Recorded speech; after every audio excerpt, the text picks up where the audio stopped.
ইফতার করার পর আর রাতের বেলায় তো কোনো ভিডিও ক্লিপ নিতে পারিনি, কারণ শরীরটা খুব খারাপ লাগছিল, যেহেতু রোজা রেখে জার্নি করে এসেছিলাম।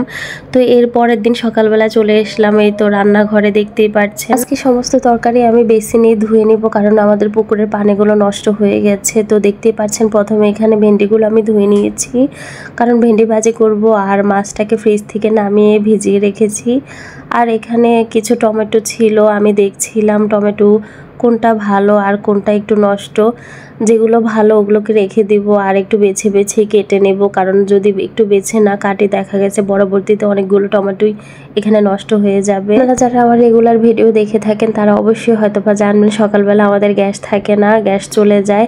আর এখন যেহেতু রোজার মাস তাই সকালবেলায় গ্যাস আছে, দুপুরের পর আর গ্যাস থাকবে না।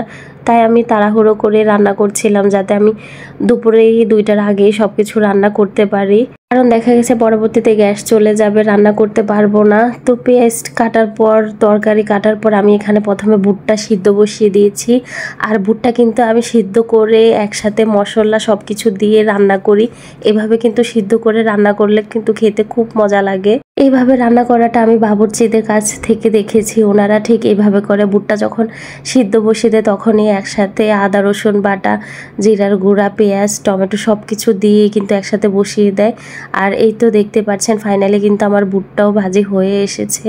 আপনারাও এইভাবে একবার ট্রাই করে দেখবেন, ভুট্টা খেতে কিন্তু খুব মজা লাগে। ভোরবেলা আমার শ্বশুর বাজার থেকে 3টা কক মুরগি পাঠায়, তো আমি ওগুলোকে কেটে নিচ্ছি রান্না করার জন্য।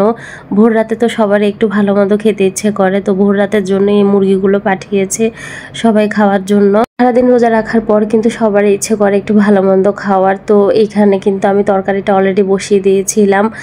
তরকারিটা কিভাবে বসিয়েছি ওটার ভিডিও ক্লিপ নিলাম না, কারণ সবাই পারে হয়তোবা তরকারিটা বসাতে, আমার থেকে বেটারও হয়তোবা কেউ ভালো পারে। তো দেখতে পাচ্ছেন কষিয়ে তরকারিটা কিন্তু ভালো মতো কষানোর পর আমি এখানে টমেটো দিয়ে দিয়েছি 2টো।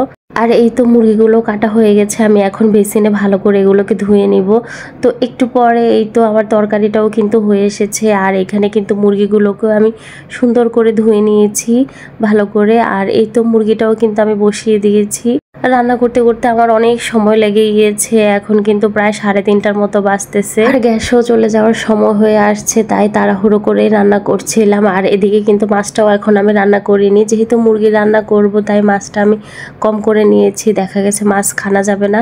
আর এখানে আমার চাচি শাশুড়ি মসুরির ডাল বসিয়েছিল, ওইটাকে আমি একটু লাড়াচাড়া দিচ্ছিলাম। তো ফাইনালি এই তো মাছেরটাও আর বসানো দেখালাম না, মাছটা কিন্তু রান্না করার পর আপনাদের সাথে শেয়ার করছি, কারণ ভিডিওটা অনেক বড় হয়ে যাবে।